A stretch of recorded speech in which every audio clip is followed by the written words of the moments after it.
What's going on, Pokey Tubers? Today we're bringing you another collection buyout video. Today we have a roughly $4,500 collection.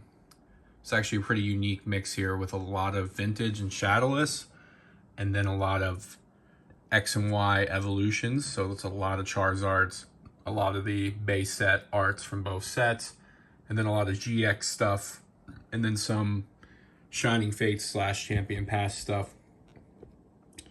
So if you guys enjoyed this video, make sure you subscribe and thumbs up. Drop a comment below on what you think about the collection. Just going to start with some of the better stuff and work our way through the whole thing. So we have a damaged shadowless Charizard. These are roughly like 500 bucks, damaged condition. Been a while since I handled a shadowless. And we got a base set 2 Zard as well. Go through a bunch of the evolutions Charizard. So there's the megas, and then a bunch of the regular reverse holo and holo, which is crazy. These don't grade very well, so the tins are super strong in price. I'm not particularly sure we'll be grading anything here. A lot of this will be for sale on our TikTok stream. So if you guys are looking to purchase anything, hit the Discord, hit the links below. We are live multiple times a week with sales here. Also, we are actively buying, so if you guys are looking to sell, you can reach out on Instagram or open to ticket in Discord. We're always looking for lots or any general Pokemon product. The primals were really cool. There's a GX, EX, GX. Burning Shadows haunting me right here. If you know, you know. And more of the megas, the Vs. There's a little Vivid Voltage. Champion's Path promos. Ton of those. Those are still like $5-6. Nothing crazy. More megas. The megas grade really well though. Have a bunch of those in 10. There's another regular holo.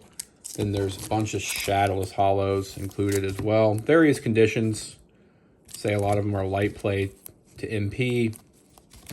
Some are near mint. A little blasty. Some LC reverse holos. Get a lot of requests on TikTok for those, so it'll be nice to have a few of those in. A few more shadowless. We have a couple shadowless cards for sale right now, so that's that. Let's go through. This pile's pretty cool. This is a lot of the evolutions hits coming up. Dragonite, full art. Some of these are really affordable. I mean, looking back though, I think it was pretty interesting. Torch graded the Mega Venusaur in a 10 and was kind of surprised like how low the value is, especially because a lot of these are hard to grade even on the full arts on evolutions. But this set was so readily available from the time of release for like 5 years at like basically bottom dollar pricing for boosters, and one of the most ripped sets in recent memory, right? So there's just a lot of population, a lot of copies of these cards, even though you would think based on the age at this point that the prices would be trailing up a little bit. They've came down a bit since the boom, right? I think the Mega Charizard in a 10, I think that got up. It might have been like 250 to 300 during the hype. And that's right when the evolution stuff really started booming. I think right before the Logan Paul opening of the base set. I think I got into 2 cases of evolutions at like $110 a box. And then it just mooned from there. I think it's hovering like 800, 700, 800, maybe at some point up to like 1,000. So there's some base set holos in here. I don't know how many there are. This was a nice, easy purchase. The person had this all itemized already on an Excel sheet and had everything listed on TCG player price and conditions. So this must be a common error here. There's a bunch of these Vulpix shadowless with the blue mark. But these are all light plated near mint. I have to take all the sleeves off and condition each one. That one's got an issue there.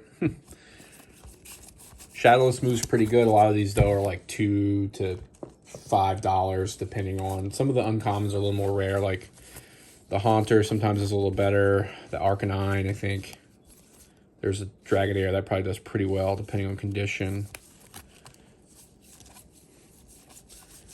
A ton of shadowless here. This whole like stack in these black sleeves are shadowless.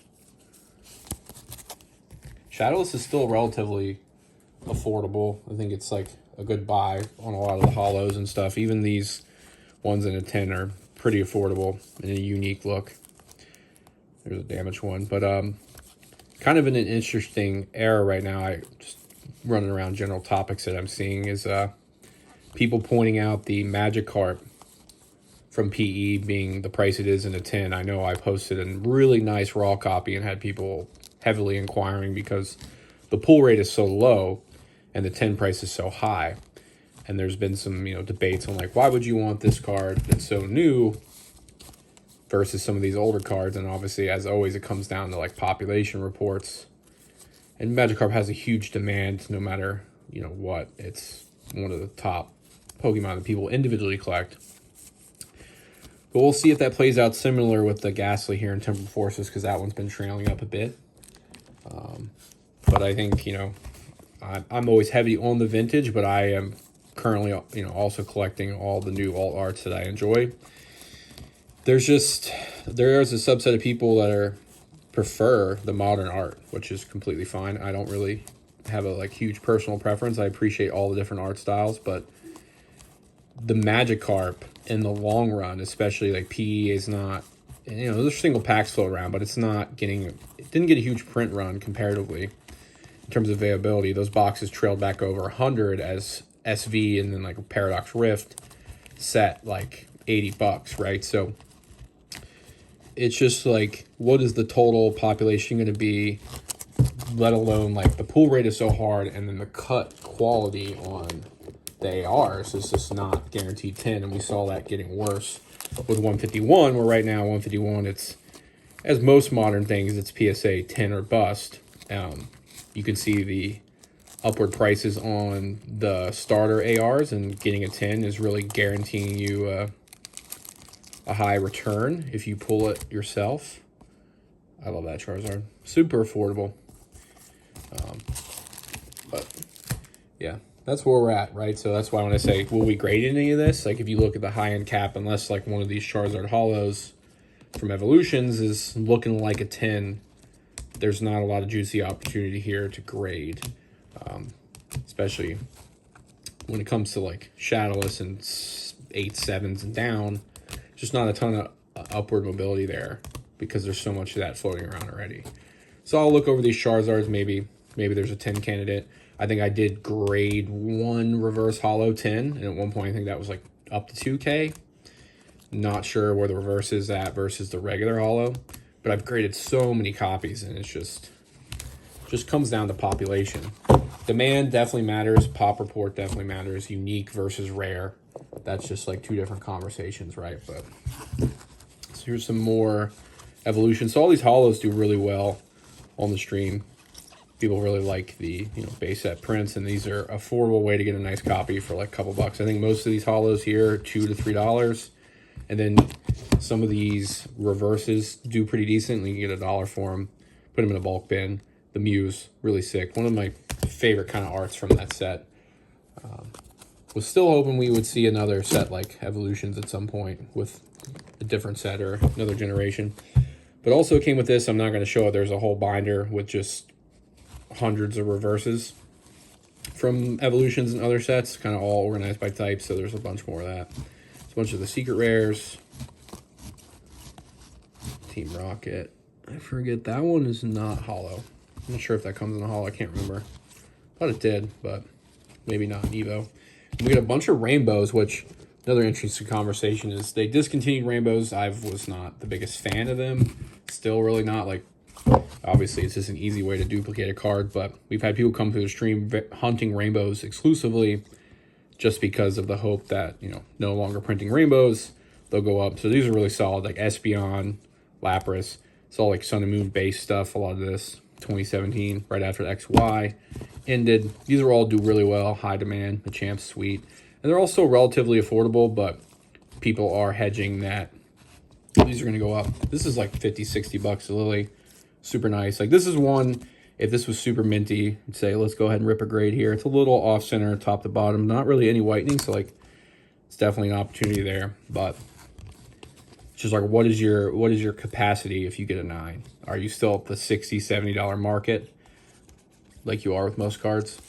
So I think there's another little stack of these GXs and stuff in here, but let's keep working through. I think some of this is the Shining Fates stuff, which I see a lot of these lots come by at shows where people come up with a box and you can tell they got in with like Champion's Path and Shining Fates and then kind of just gave up on it a little bit. Bought a few ETBs just full of hits from those sets. But that just speaks to the time, how busy it was and how many people were just jumping in. You know, got a set with two Charizards to chase, pretty hard to pull, lots of demand, and then all the post Logan Paul demand rolled right into Shining Fates, which now you could argue Shining Fates is, I mean, that level of printing is similar to Evolutions, just on a shorter timeline. It's kind of dried up now. With Suicune, I think it's most expensive, like $7 to $9. But Shining Fates printed into Oblivion on these shinies, which is kind of weird in the modern market that these premium sets like Shining Fates, and even looking at PF right now, and even 151, which holds very well for how many rounds of printing it's getting, and how you can generally get packs for like $5. How much these premium sets, just the cards don't have value. Is it just because there's more ripped? The hit rates are obviously kind of juiced. Crown Zenith got an extra run of printing. And then you go to like unpopular sets that aren't just getting as much printing and the cards are holding much better, but they're not necessarily like the shiny chases, right? I think like everything in here is like $2 to $3, and that's being generous on Shining Fates.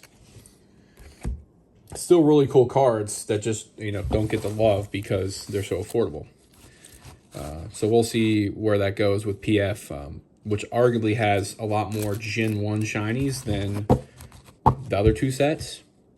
Especially Shining Fates doesn't have as much. But here's a lot of the GXs. A little Burning Shadows flashback with a couple of these as well. But these are some beautiful saturation on these cards.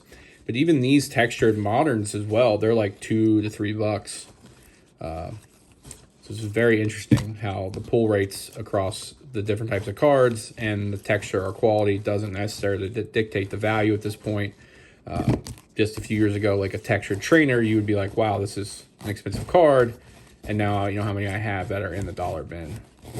So it comes down to what's the biggest hit in Scarlet Violet so far in terms of value, like which one's going to hold the value. And it's crazy that Magikarp is up there in the discussion, and a Ghastly AR is outperforming Gengar Full Art, and even almost a trainer all arts with that. That Morty, one of the Morty cards is like $3 textured, that being brand new. So looking at Temporal Forces, I think those box prices are holding decently for where we're at. Probably as things go in a cycle, people aren't ripping to grade to get PSA 9s to lose money or break even. You're going to start to see more sets sneak through where they didn't get opened as much. And then all of a sudden, people are going to look up and say, wow, these 3, 4, 5 arts, the rarity on these has increased. The PSA 10 prices are massive. Similar to the Giratina Full Art with Lost Origin. Nobody was opening Lost Origin. Boxes like hung around but didn't get a lot of print. You know, I'm not really familiar enough to know how much that is with demand of the playing cards in the game, right? Like how much people were using cards from that set that they felt like it needed to run more out there. But I feel like Temporal Forces could be on the verge of that, where some of these other arts and alternates are going to sneak by. And then we're going to be like 6 months down the road. People are going to see the PSA 10s and pop reports on some of these and be like, man, I need to get some Temporal Forces. That's just a projection guess. More rainbows here. Ooh, here we go. Some shiny GXs. Now, some of these do a lot better comparatively, even with how much Hidden Fates re-hit shelves during the boom in 2020, 21, 22.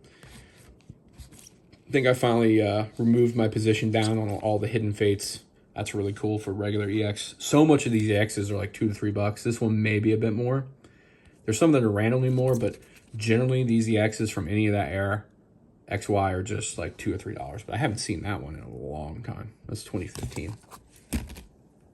Down to just sealed cases, ETBs. I kind of thinned down on the tins and the boxes.